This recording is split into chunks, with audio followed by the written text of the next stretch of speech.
या 4 पार्टिसिपेंट ही, बाकी पार्टिसिपेंट किधर है क्लास में, बस आपके कहाँ गए हैं, उनकी अभी नींद ही पूरी नहीं हुई।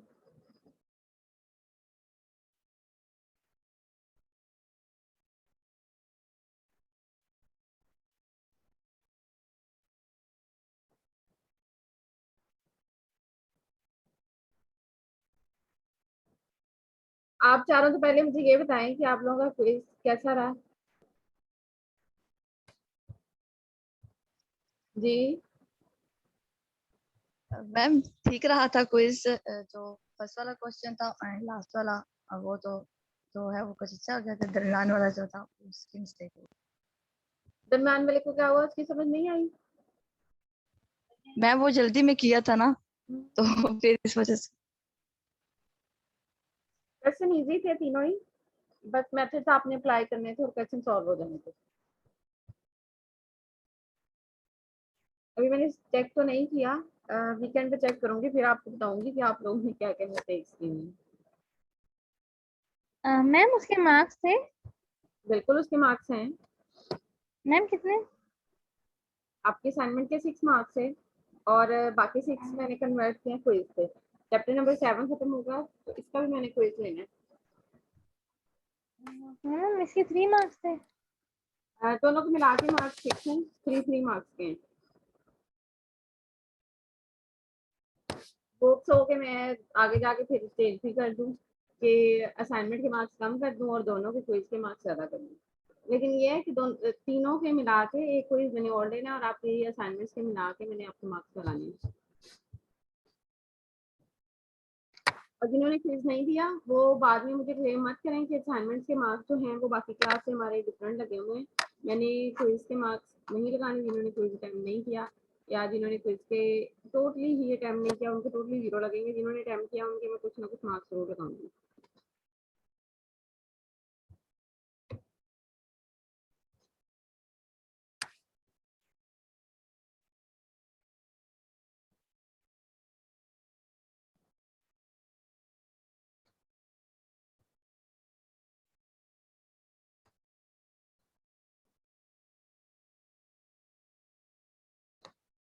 आज जो टॉपिक है हमारा वेक्टर नॉर्म है।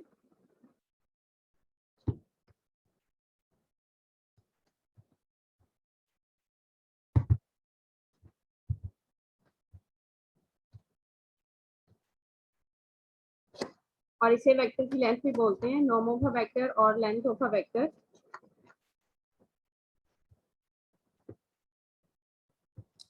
डेफिनेशन में सबसे पहले ये आपकी बुक का जो 7 चैप्टर है उसमें डेफिनेशन हमने की थी पहले वेक्टर स्पेस की, सॉरी इनर स्पेस की। चैप्टर नंबर 6 में हमने की थी डेफिनेशन वेक्टर स्पेस की। ये बुक पे पेज नंबर 284 है, उस पे डेफिनेशन है इनर प्रोडक्ट वाले चैप्टर के अंदर। वेक्टर नॉर्म और लेंथ ऑफ वेक्टर, वेक्टर का नॉर्म फाइंड करें या वेक्टर का नॉर्म को लेंथ भी हम बोलते हैं। जैसे कॉम्प्लेक्स नंबर्स के अंदर आप लोगों ने नॉर्म फाइंड किया था तो दोनों वैल्यूज का स्क्वायर लिया था, रियल एंड एयोटा का, एंड फिर फर्दर उनको एडिशन किया, स्क्वायर रूट लिया था।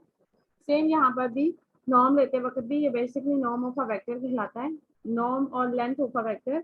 Late V be inner product space, inner product define होगी तो फर्दर हम उसके अकॉर्डिंग करेंगे, अदरवाइज किस वे में करना है वो भी मैं आपको एक्सप्लेन कर देती हूँ।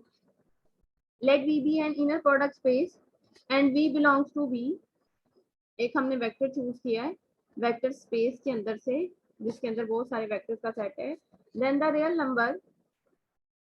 नंबर आएगा हमेशा, बिकॉज जब इनर प्रोडक्ट लेते हैं तो इनर प्रोडक्ट से हमारे पास डिफाइनिंग होगी सिर्फ वो कोफिशिएंट्स की होती है, और कोफिशिएंट्स के अकॉर्डिंगली जो भी नॉर्म डिफाइन होगी उसके अकॉर्डिंग जब आप उसे सिंप्लीफाई करोगे तो स्क्वायर रूट की फॉर्म बनेगी।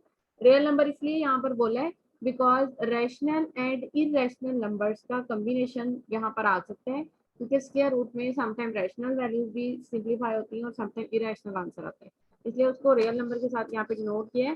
देन द रियल नंबर एक रियल नंबर बनेगी जो इस फॉर्म का होगा, square root of inner product v and v is called a norm of v and is denoted by the symbol, और इसको इस सिंबल से डिनोट किया जाता है। जो मॉड की लाइन लगाते रहे हो आप या एब्सोल्यूट वैल्यू की लाइन लगाते रहे हो, सिंगल 1 थी, नॉर्म के लिए ये लाइन जो है वो डबल लगती है। तो ये नॉर्म ऑफ अ वेक्टर या लेंथ ऑफ अ वेक्टर कहलाता है। अब आगे मैंने सिर्फ इसको वैसे भी दोबारा से डिफाइन कर दिया कि नॉर्म हमारे पास वी किस फॉर्म में आएगा, इसको नॉर्म ऑफ वी भी लिखा जाता है या इसको सिंपली लाइंस के साथ भी नोट किया जाता है वी के साथ। और आगे बढ़ते जो है जस्ट उसकी डिफाइन दोबारा से किया है कि सेम वेक्टर का सेम वेक्टर के साथ नॉर्म डिफाइन होता है, डिफरेंट वेक्टर के साथ नॉर्म नहीं डिफाइन होता। तो हमने इसको डिफर सिर्फ ये लेंथ फाइंड कर रहे होते हैं हम वेक्टर की, कि बेसिकली एक पॉइंट से दूसरे पॉइंट तक जो डिफरेंस आ रहा है दो वेक्टर की दो पॉइंट्स के अंदर, वो बेसिकली वेक्टर जो हमने ड्रा किया उसकी क्या लेंथ बन रही है। लेंथ ऑफ अ वेक्टर मैंने आपको इनिशियल और उसका एंडिंग पॉइंट भी डिफाइन किया था कि वेक्टर में बेसिकली उसका इनिशियल और एंडिंग पॉइंट क्या बनता है। उसी हिसाब से यहाँ पर वेक्टर्स की कंडीशंस के हिसाब से मैंने डिनोट किया इसको वेक्टर के नॉर्म के हिसाब से। If v norm is equal to 1, अगर नॉर्म 1 आता है दैट इज के दोनों वी वाले जो नॉर्म्स यानी कि इनर प्रोडक्ट है वो इक्वल 1 है। If v norm is equal to 1 that is if inner product of v with v is equal to 1, क्योंकि 1 का स्क्वायर रूट 1 ही रहेगा। इट्स मीन कि अगर 1 नॉर्म आ रहा है तो 1 नॉर्म का मतलब है कि इनर प्रोडक्ट जो लिया आपने वो 1 आ गया। Then v is called the unit vector. अब इनर प्रोडक्ट 1 एक कंडीशन में आएगी जब वेक्टर आपके पास 1 होगा, कहता है इस कंडीशन में then v is called a unit vector. हम कह सकते हैं कि वी जो है यूनिट वेक्टर है और it's said to be normalised vector, और इसे ये भी कहा जा सकता है कि ये नॉर्मलाइज्ड वेक्टर है। नॉर्मलाइज्ड वेक्टर इसको 1 की कंडीशन के साथ बोला जाता है। अदरवाइज किसी वेक्टर को नॉर्मलाइज करना है तो उसका मेथड नीचे है, उसको मैं दोबारा से एक्सप्लेन कर देती हूँ पहले इसी को, फिर बाद में उसको एक्सप्लेन कर देती हूँ। और क्लास एक बार मैं आपको और बता दूं कि पेपर के हिसाब से आपको जितनी भी थ्योरी करवाई है उसी के अंदर से एमसीक्यूज होंगे। और इवनिंग में कौन से सर पढ़ा रहे हैं?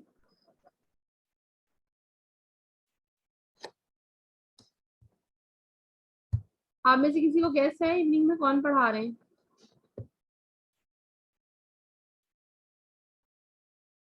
बॉयज में से आइडिया होगा किसी को या गर्ल्स में से?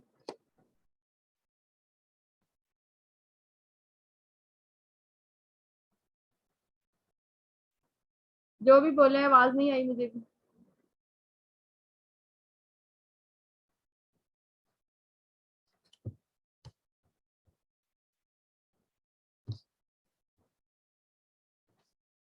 आगे फर्दर जो है वेक्टर की नॉर्मलाइजेशन फॉर्म है। जस्ट यहाँ पे मैं सिर्फ इसलिए पूछ रही थी इवनिंग वाले सर का, होप सो कि इस दफा आपका पेपर जो है वो बनाए। लास्ट टाइम तो मैं दोनों क्लासेस को मैं पढ़ा रही थी और मैं भी इस दफा पेपर जो है वो बनाए, इसलिए छोटे छोटे जो पॉइंट्स नोट आउट करती रही हूँ स्टार्ट से ही मैं आप लोगों को कि ये एमसीक्यूज के हिसाब से इम्पोर्टेंट है। आपने वो सारे के सारे रेडी रखने हैं। जैसे यहाँ पर आप ये 3 इस एक लाइन से 3 एमसीक्यू जो हैं वो क्रिएट हो सकते हैं। सबसे पहले तो v norm is equal to 1 है, तो दैट इज कि वी की कंडीशन जो है वो इज इक्वल टू 1 0 2 3 कुछ भी बोला जा सकता है। उसके बाद ये कंडीशन डिफाइन की जा सकती है कि हमारे पास ये inner product is equal to 1 है, तो क्या v कौन सा वेक्टर होगा? v is a unit vector. और सेकेंडली यहाँ पे ये भी डिफाइन हो सकता है कि v norm is equal to 1 है, तो फिर बताएं कि v क्या है, फिर भी ये कंडीशन आएगी कि v जो है वो एक यूनिट वेक्टर है। और उसके अलावा वेक्टर यूनिट वेक्टर के अलावा ये भी डिफाइन किया जा सकता है कि हमारे पास एक ये v की नॉर्म जो है इक्वल टू 1 है, तो हम इसको क्या नॉर्मलाइज वेक्टर बोल सकते हैं। तो बिल्कुल ये साथ में मेंशन है और is said to be the normalise vector. तो एक एक लाइन से कितने सारे एमसीक्यू जो है वो क्रिएट हो सकते हैं। तो आप लोग थोड़ा सा माइंड में रखते हुए क्वेश्चंस को सॉल्व किया करें और थ्योरी को साथ में रीड आउट करते रहा करें। नेक्स्ट फर्दर है any non zero vector u belong to v. अब कोई और वेक्टर उसने लिया है यू, ये जरूरी नहीं है कि डिफरेंट वेक्टर लें, हम यही वी भी ले सकते थे क्योंकि वो जस्ट हमने डेफिनेशन की है। अब हम सिर्फ उसकी नॉर्मलाइज फॉर्म डिफाइन करना चाह रहे हैं।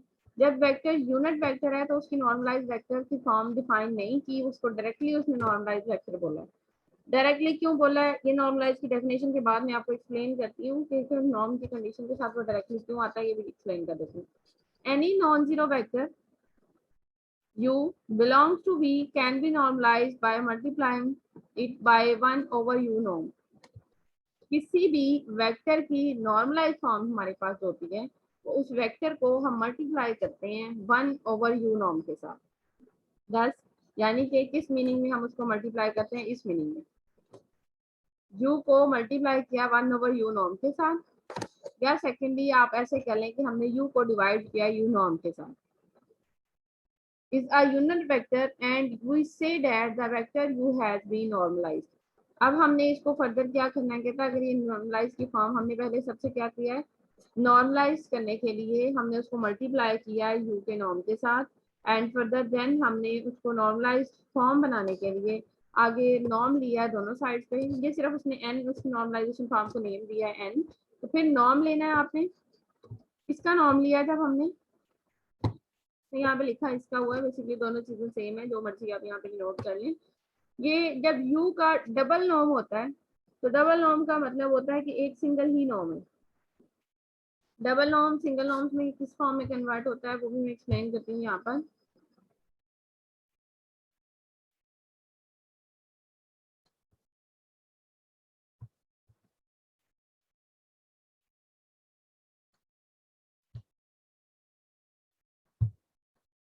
यहाँ पे मैं मेंशन कर रही हूँ फिलहाल, ठीक है, इसको जरा देखिएगा। मैं डबल नॉर्म के साथ इसको डिनोट कर रही हूँ थोड़ा सा गैप देते हुए।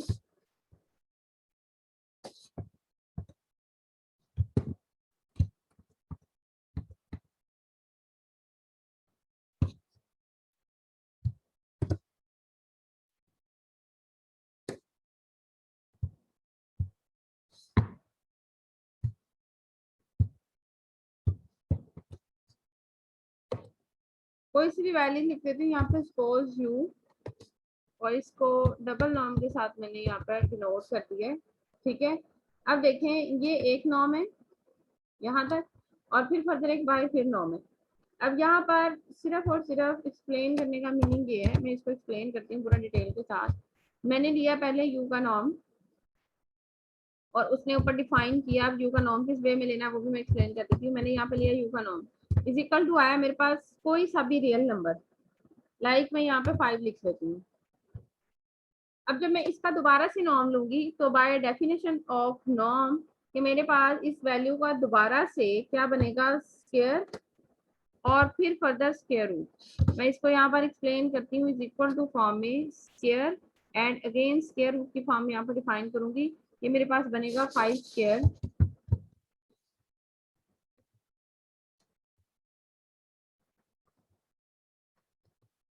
क्योंकि ये एक सिंगल वैल्यू रह जाती है, दोबारा से इसका स्क्वायर लेके स्क्वायर रूट लें तो आपस में कटिंग हो जाती है और फिर दोबारा से आंसर जो है वो आपके पास इक्वल टू 5 आ जाता है। इसलिए किसी भी नॉर्म वाली वैल्यू का अगर आपको अगेन नॉर्म लेने के लिए बोला जाता है तो अगेन नॉर्म लेने का मीन यही है कि दोबारा से वही वैल्यू आ जाएगी, बिकॉज वो सिंपल फॉर्म में स्क्वायर और स्क्वायर रूट कैंसिल हो जाते हैं। अब आगे फर्दर उसने यहाँ पे डिफाइन किया है कि हमारे पास ये दोनों को सेपरेट नॉर्म दिया है, क्या होगा कि फर्दर वो कैंसिल होकर बन आ जाएगा। नॉर्मलाइजेशन फॉर्म आपने जस्ट यहाँ तक करनी है यूनिट वेक्टर की फॉर्म में। आगे फर्दर जो डिफाइनिंग की हुई है, नॉर्मलाइज का नॉर्म लिया है, आगे नॉर्मलाइजेशन का फॉर्म का नॉर्म लिया है, फर्दर आगे नॉर्म लेंगे तो आपस में कैंसिल हो जाता है, कैंसिल होकर हमारे पास ये आंसर की कंडीशन रह जाती है। अब जो था ऊपर यहाँ पे डायरेक्टली क्यों लिखा हुआ है कि u1, अगर u नॉर्मलाइजेशन फॉर्म है 1 की तो डायरेक्टली उसका आंसर 1 आएगा। उसका डायरेक्टली आंसर 1 किस कंडीशन में आएगा कि वेक्टर आपके पास 1 है, b एक यूनिट वेक्टर है, उसका नॉर्म भी 1 के साथ है, तो 1/1 की कंडीशन के साथ उसकी नॉर्मलाइज फॉर्म भी जो है वो 1 ही आती है। ठीक है, क्लियर हो गया। अब आगे जो है फर्दर एग्जांपल्स हैं, एग्जांपल नंबर 5, बाकी जो एग्जांपल नंबर 4 तक थी वो 4 वाली एग्जांपल मैंने आपको लास्ट लेक्चर में करवा दी थी, जो हमारे पास मंडे का लेक्चर था फर्स्ट वाला, उसमें 4 वाली एग्जांपल करवाई थी, इससे रिलेटेड मैंने आप लोगों को क्वेश्चन दिया था। इसमें जस्ट इनर प्रोडक्ट डिफाइन की हुई थी और आपने इसको डिफाइन करना था कि इनर प्रोडक्ट स्पेस बन रही है या नहीं वेक्टर स्पेस के हिसाब से। तो उसके 3 एग्जाम जो थे वो सेटिस्फाई किए थे हमने इनर प्रोडक्ट स्पेस के, और वो हमारे पास इनर प्रोडक्ट स्पेस बन रही थी। एग्जाम्पल है यहाँ पर एग्जाम्पल नंबर 5। अब आज जो हमारा टॉपिक है वो नॉर्म और नॉर्मलाइजेशन फॉर्म है, उससे रिलेटेड ही यहाँ पर क्वेश्चंस हैं। Find the norm of V 3 4 belongs to R2। 2 dimensions के हैं, 2 वेक्टर्स के अकॉर्डिंग यहाँ पे डिफाइनिंग की हुई है, वेक्टर के 2 एलिमेंट्स है तो इट मीन 2 डायमेंशन है। ये ऊपर जो R के ऊपर 2 लिखा है इसकी पावर नहीं है, इसकी डायमेंशन इग्नोर हो रही होती है। With respect to Euclidean inner product and the inner product define in example number 3।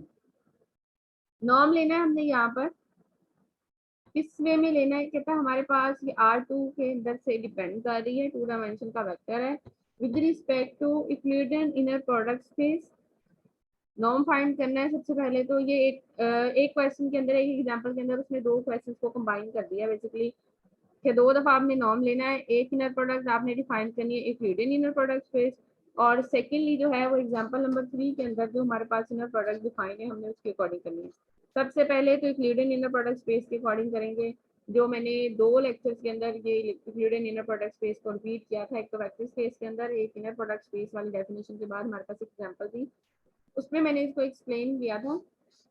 तो बेसिकली यही वे बन रहा है कि हमारे पास जब inner Euclidean inner product space mean होता है सेम वेक्टर को के एलिमेंट्स को सेम एलिमेंट्स के साथ मल्टीप्लाई करना है। मैं एक दफा फिर पीछे की तरफ रिपीट करती हूँ, यहाँ पे अगर आप नोट करें, ये देखें 3 को 3 से, 4 को 4 से रिपीट आउट करते हुए फिर हमने इसको सॉल्व करना है।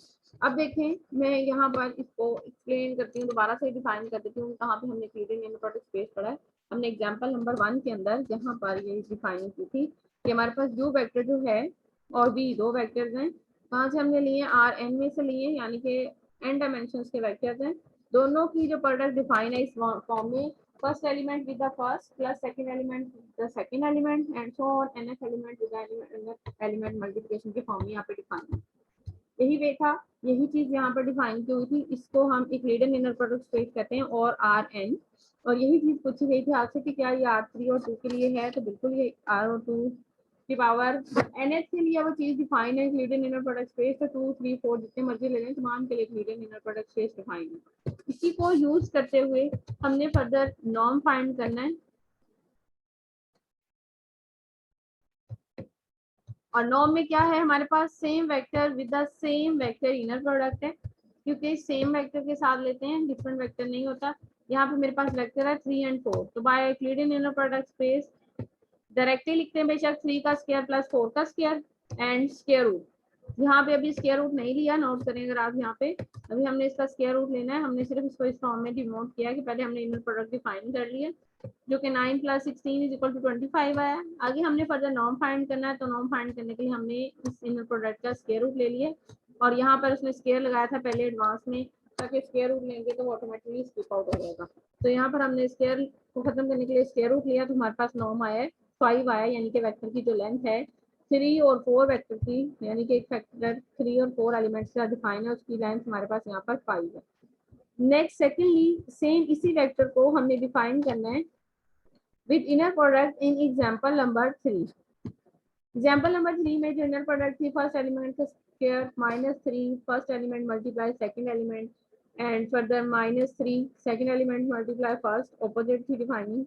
ये एग्जांपल नंबर 3 है, इसके अंदर ये इनर प्रोडक्ट दी हुई है, ये देखो। जब आप इसको सेम वेक्टर के साथ कर रहे थे तो ये इनर प्रोडक्ट डिफाइन हुई थी, जो मैंने भी यहाँ पर डिफाइन किया, बोलिए। फर्स्ट एलिमेंट का square minus first element second minus second element first element plus 3x 2 की पावर 2, यानी कि सेकंड एलिमेंट का स्क्वायर। ऊपर दो डिफरेंट वेक्टर्स के साथ डिफाइन है, हमने उसको सेम के साथ लेना है, तो आप डायरेक्टली यहाँ से ये चूज कर लें, या बल्कि इसकी मजीद सिंप्लीफिकेशन वाली फॉर्म चूज कर लें, ये वाली। फर्स्ट एलिमेंट का स्क्वायर यानी कि 3 का स्क्वायर 9 -2 3 और 4 multiply 12 12 multiply 2 24 and plus 3 second element का स्क्वायर आपके पास क्या बनेगा, 4 का स्क्वायर 16 एंड 16 मल्टीप्लाई 3 48। यहाँ पर यही चीज डिफाइन की है directly, is equal to addition और सब्ट्रैक्शन किया 33।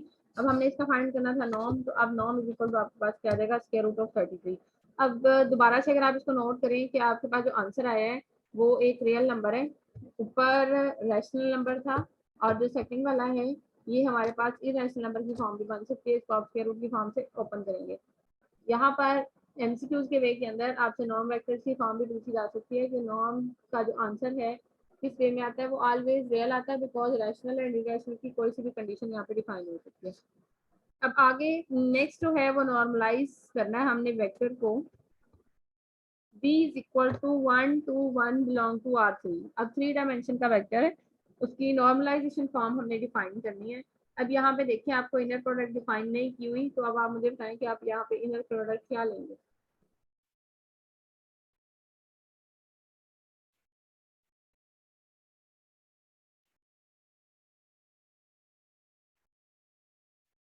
क्लास आपने मुझे बताना है कि आपने इनर प्रोडक्ट यहाँ पे क्या लेनी है।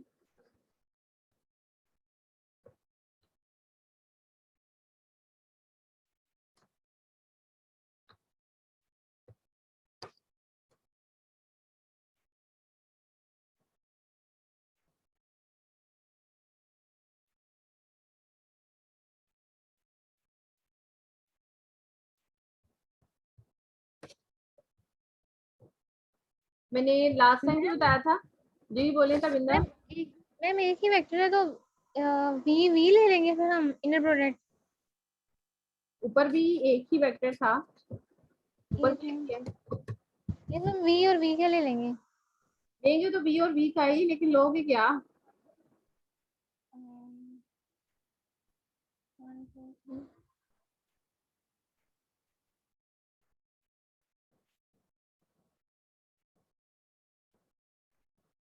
इनर प्रोडक्ट वाले क्वेश्चंस में भी मैंने आपको बताया था।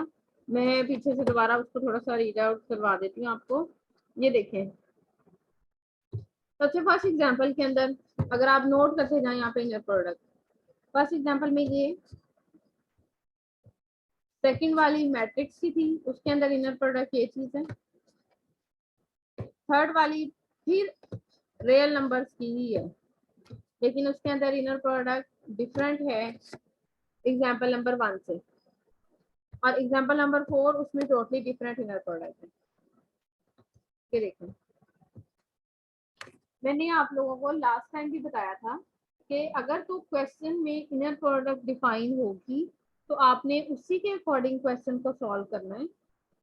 अब इन क्वेश्चंस के अंदर भी हमने सबसे पहले वाला जो इसका पार्ट था, कंडीशन 1 थी इनर प्रोडक्ट स्पेस प्रूव करते वक्त, फर्स्ट पार्ट यही था कि हमने सेम वेक्टर की सेम वेक्टर के साथ लेनी है। ये देखिए, फर्स्ट कंडीशन है इसकी, डिफाइनिंग ऑपोजिट के साथ ही है, बिकॉज हमने आगे जाके फर्दर उसको ऑपोजिट फॉर्म में भी करना है, लेकिन इनर प्रोडक्ट के हिसाब से जो भी चीज दी होगी उसके अकॉर्डिंगली हमने अपनी सब्स्टिट्यूशन वे में बनानी है। अब जो आपने अभी बोला है तो बिंदा कि हमने सेम के साथ लेनी है, मैंने अभी नॉर्म की डेफिनेशन को एक्सप्लेन किया है कि नॉर्म वेक्टर की लेंथ हमेशा एक ही वेक्टर की लेंथ फाइंड आउट होती है। हम ऐसा नहीं करेंगे कि यहाँ पे वी और यू लगा दें। वी और यू का मतलब है कि दो टोटली डिफरेंट वेक्टर्स हैं और दोनों वेक्टर्स को आप सेपरेटली उनके अंदर का जो गैप है उसको फिल कर रहे हैं। मैं यहाँ पर वेक्टर को अब एक्सप्लेन कर देती हूँ, अगर आप लोगों को फिर माइंड से निकल गया कि हम बेसिकली किस वे में इसको फाइंड करना चाह रहे हैं।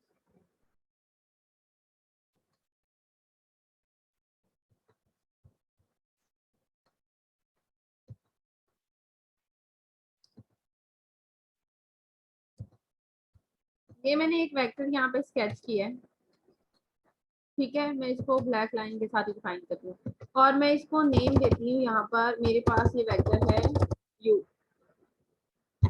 वेक्टर वाला जो टॉपिक किया था हमने वेक्टर स्पेस से पहले, चैप्टर नंबर 6 से पहले, उसमें वेक्टर की हेड एंड टेल डिफाइन की हुई थी। बेसिकली ये पॉइंट जो स्टार्टिंग पॉइंट है ये इसका टेल पॉइंट है, और जो ये मेरे पास स्टैंडिंग पॉइंट है वो इसका हेड पॉइंट है।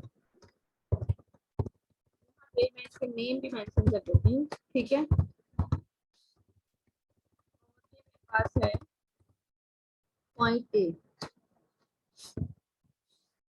ए से स्टार्ट करके हमने बी तक इसको स्केच किया है। अब यू वेक्टर्स के जो आपके पास एलिमेंट बनेंगे वो ए टू बी वाले एलिमेंट्स बनेंगे। मैं यहाँ पर ऊपर इसको एक्सप्लेन करती हूँ कि मेरे पास बेसिकली यू वेक्टर किसके इक्वल है। U is equal to a and b, ये 2 डायमेंशन में मैंने इसको स्केच किया है जस्ट अभी, ठीक है। अब ये सेम के साथ जो प्रोसीजर आप कह रहे हो वो बेसिकली हम इसी वेक्टर का ही नॉर्म ले रहे हैं, और नॉर्मलाइजेशन फॉर्म होती है कि आपने एक वे में मूव किया तो सेकेंडली हम उसके बैक वे में भी मूव कर सकते हैं। बट वेक्टर स्पेस के अंदर वेक्टर की डायमेंशन जब ऑपोजिट लेते हैं उसके साथ नेगेटिव साइन आता है। यहाँ पर जब नॉर्म लेते हैं तो नॉर्म उसकी कंबाइनिंग को डिफाइन करता है कि हमने 2 टाइम्स उसको उस वे में यूज किया कि हम उसकी लेंथ को फाइंड कर सकें। जब हम लेंथ फाइंड करते हैं तो वो यू के नॉर्म के साथ डिफाइन होती है। अब जो डिफरेंट के साथ आप कह रहे हो वो भी मैं यहाँ पर एक्सप्लेन करती हूँ कि बेसिकली डिफरेंट वाला जो है वो प्रोसेस हमने क्यों यहाँ पे नहीं किया।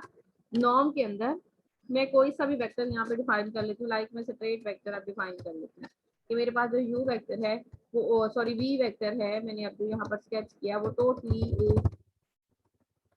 सेपरेट है। तो मैं वी के साथ नोट कर रही हूँ ठीक है, इसके एलिमेंट्स टोटली डिफरेंट है। मैं यहाँ पर ऊपर इसको भी डिफाइन कर देती हूँ जो मैंने इसके एलिमेंट्स यहाँ पे लिए। लाइक मैंने यहाँ पे लिया v is equal to c and d, दोनों डिफरेंट है। और अब मैं एक्सप्लेन कर देती हूँ दोबारा से कि जब नॉर्म बोला जाता है तो वहां पे क्लियरली मेंशन किया हुआ है लेंथ ऑफ आ वेक्टर, एक वेक्टर की लेंथ। तो कहीं पे भी क्वेश्चन पूछा जाए कि नॉर्म किस वे में फाइंड करते हैं तो सिंगल एक वेक्टर की लेंथ होती है। ऐसा बिल्कुल नहीं होता कि u और v दो डिफरेंट वेक्टर्स की लेंथ हम डिफाइन करें।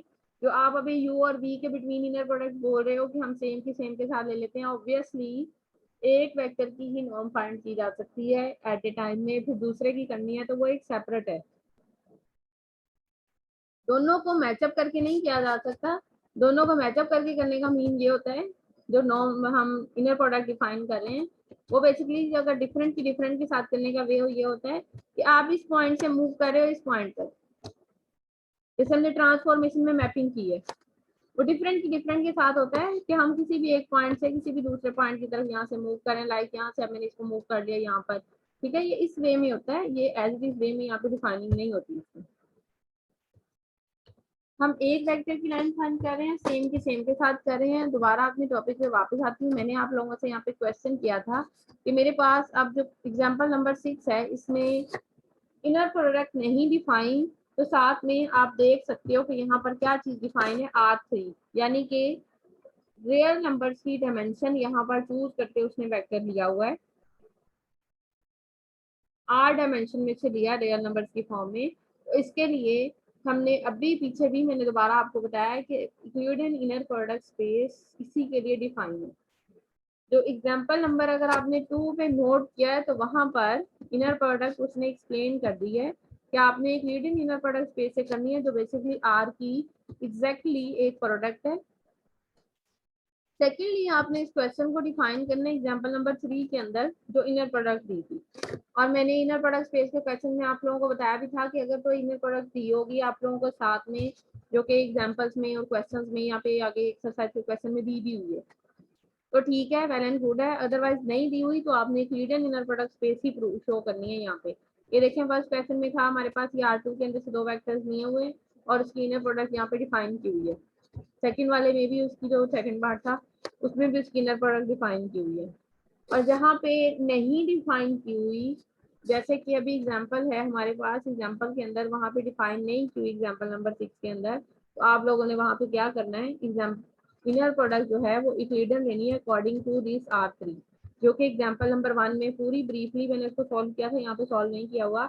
जो मैंने दूसरे नोट्स आप लोगों के साथ शेयर किए थे उसके अंदर इसको पूरा डिटेल के साथ सॉल्व किया था एग्जांपल नंबर 1 को, यूक्लिडियन इनर प्रोडक्ट स्पेस में। ये ऑपोजिट के ऑपोजिट के साथ है बट हमने अपने सेम के साथ लेनी है, तो फर्स्ट वैल्यू का स्क्वायर, सेकंड वैल्यू का स्क्वायर एंड थर्ड वैल्यू का स्क्वायर।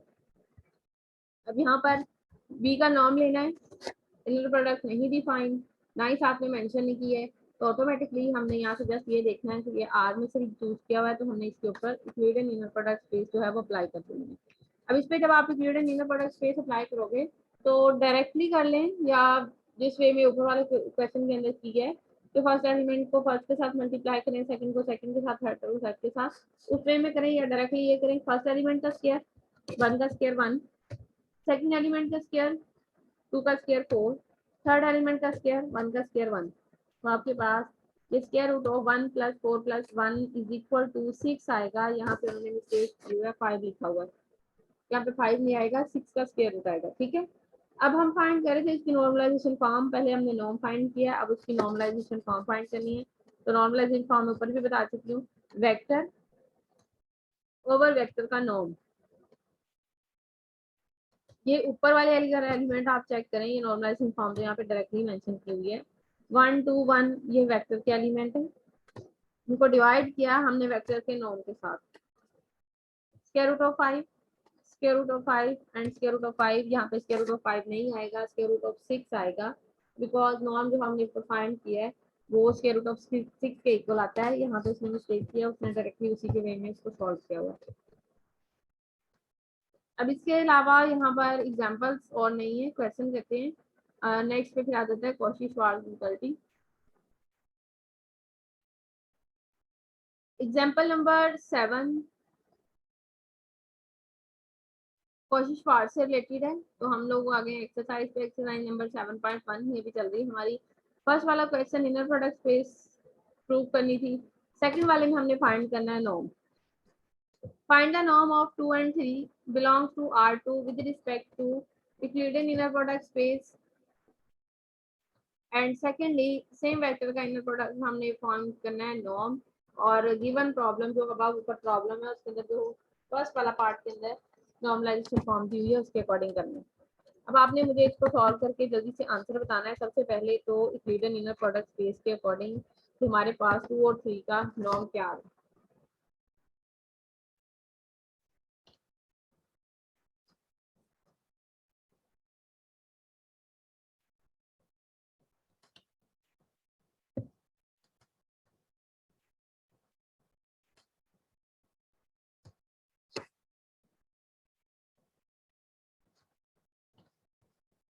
चलिए क्लास जल्दी से बताएं क्या आएगा इसका नॉर्म। 2 का मैम स्क्वायर। Square root 13। सबिंदा आवाज कट रही है, दोबारा से बोलो। Ma'am square root 13। Square root 13 कैसे आया ये भी बता दो। जी मैम। 13 कैसे आया स्क्वायर रूट एक्सप्लेन कर दो। मैम 2 स्क्वायर प्लस 3 स्क्वायर उसका स्क्वायर रूट लिया है। बिल्कुल, वो 4 और प्लस 9 का स्क्वायर जो है वो हमारे पास 13 आ जाएगा और स्क्वायर रूट जो है वो एडिशन के बाद 13 स्क्वायर रूट आ जाएगा। अब सेकंड वाली इनर प्रोडक्ट जो प्रॉब्लम नंबर 1 में डिफाइन की हुई है, यानी कि ये वाली इनर प्रोडक्ट, इसके अकॉर्डिंग आप बताएं क्या आएगा नाउ।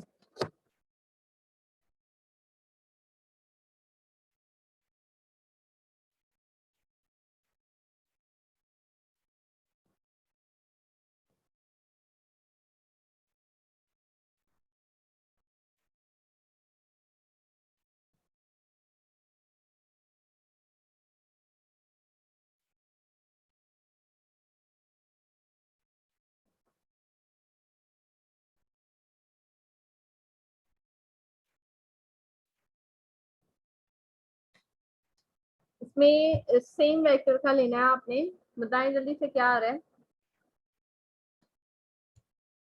फर्स्ट एलिमेंट है 2, 2 का square 4 -2 multiply by 2 and multiply 3, ये 6 और -2 ये बनेगा आपके पास -12। सेकेंडली भी -12 आएगा तो ये बन जाएगा -24। पहले वाला 4 और ये -24 में से जब सब्ट्रैक्ट करो तो पीछे रह जाएगा 20।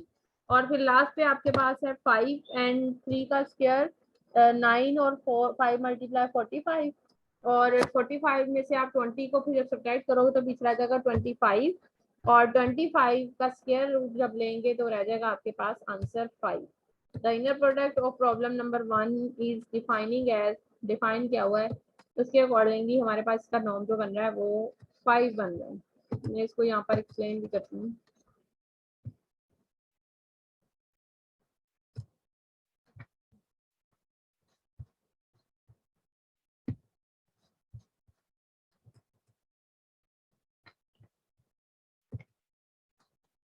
ये देखें फर्स्ट वाला है उसको यूक्लिडियन इनर प्रोडक्ट स्पेस के साथ उसने सॉल्व किया है। सेकंड वाले को अगर आप यहाँ पे नोट करें तो वही चीज जो मैंने एक्सप्लेन कर दी है। 2 का स्क्वायर -2 मल्टीप्लाई 3 का स्क्वायर वही फॉर्म बनेगी और प्लस 3 का स्क्वायर इज इक्वल टू, दोबारा से वही एक्सप्लेन करने के बाद हमारे पास जो है वो 5 की कंडीशन आएगी। अकॉर्डिंग टू दिस हमने इसको सॉल्व नहीं करना, इससे ऊपर वाली जो इनर प्रोडक्ट थी उसके अकॉर्डिंगली सॉल्व किया है जो क्वेश्चन नंबर 1 के फर्स्ट पार्ट के अंदर था। उसके अकॉर्डिंगली हमने इसको सॉल्व किया है तो हमारे पास आंसर जो है वो वही बनेगा जो मैंने अभी आपको बताया, इसकी 25 का शेयर इज इक्वल टू 5 आ जाएगा। क्वेश्चन नंबर 3, क्वेश्चन नंबर 3 जो है इसमें अब आप लोगों ने क्या करना है, क्वेश्चन नंबर 3 के अंदर यहाँ पर हमने नॉर्मलाइजेशन फॉर्म फाइंड करनी है। वेक्टर आपको दिया हुआ है। अब वेक्टर जो है वो रेशियो फॉर्म का वेक्टर है 1/2 -1/4 1/3 1/6 बिलोंग्स टू R4। क्लास में दोबारा से फिर बता देती हूँ कि अगर आपको साथ में मेंशन नहीं है कि आपने किस इनर प्रोडक्ट के साथ करनी है तो आपने एक यूक्लिडियन इनर प्रोडक्ट स्पेस के साथ ही सॉल्व करना है। आपने किस वे में करना है, फर्स्ट वैल्यू का स्क्वायर, सेकंड वैल्यू का स्क्वायर, थर्ड वैल्यू का स्क्वायर एंड फोर्थ वैल्यू का स्क्वायर। इसमें जो सेकंड वैल्यू है वो -1/4 का स्क्वायर प्लस में कन्वर्ट होगा। ऐसा नहीं कीजिएगा कि माइनस का साइन यहाँ पे लगाते हुए इसको सॉल्व करें, ऐसा बिल्कुल नहीं होगा। फर्स्ट वैल्यू का स्क्वायर माइनस सेकंड वैल्यू का स्क्वायर नहीं आएगा, ये बनेगा 1/2 फर्स्ट वैल्यू का स्क्वायर प्लस -1/4 का स्क्वायर, वो माइनस और माइनस वो प्लस हो जाएगा। तो यही चीज यहाँ पे मेंशन की हुई है 1/4। उसके बाद आ जाएगा आपके पास 1/16 बिकॉज 1/4 का स्क्वायर 16, 3 का स्क्वायर 9, 1/9, 6 का स्क्वायर 1/36 बन जाएगा। और आपके पास सिंप्लीफिकेशन के बाद एलसीएम लिया, एलसीएम लेने के बाद आपके पास इसका आंसर जो है वो ये आ जाएगा। इसमें सिर्फ इसका नॉर्म फाइंड किया था। अब अगर आप इसकी नॉर्मलाइजेशन फॉर्म लेना चाहते हो तो ये आपके पास वेक्टर है जिसको उसने यू के साथ नेम दिया हुआ है, और आप इसकी नॉर्मलाइजेशन फॉर्म क्या करोगे, इस वेक्टर को इस नॉर्म के साथ जो है वो डिवाइड करोगे। ये अब यहाँ पे u के साथ नॉर्म नहीं लिखा हुआ, यहाँ पे मेंशन कर दिया to norm of u, lines नहीं लगाई, वैसे ही उसने अल्फाबेट के वे के अंदर उसको डिनोट कर दिया कि वेक्टर की हमने नॉर्म की फॉर्म दे ली है। क्वेश्चन नंबर 4 आप लोगों ने होप तो कर लिया होगा। क्वेश्चन नंबर 5 से रिलेटेड एग्जांपल मैंने करवाई थी। आगे जो है inner product of each pair of above column, ये नेक्स्ट लेक्चर में करेंगे। नेक्स्ट लेक्चर आपके साथ मंडे को है। आपका बहुत थोड़ा सा सिलेबस रह गया है। मैं आप लोगों के साथ एक एक्सेल फाइल शेयर करूंगी, उसके अंदर एमसीक्यूज बने हुए हैं, कुछ एमसीक्यूज हैं उसके अंदर रिलेटेड टू लिनियर अलजेब्रा ही हैं। उसको जरा एक दफा देख लीजिएगा। उसी टाइप के एमसीक्यूज जो हैं वो हो सकते हैं या डिफरेंट भी हो सकते हैं। तैयारी अपने एमसीक्यूज की अच्छे से करें। सबने ऑनलाइन पेपर देना है या किसी ने फिजिकल भी देना है?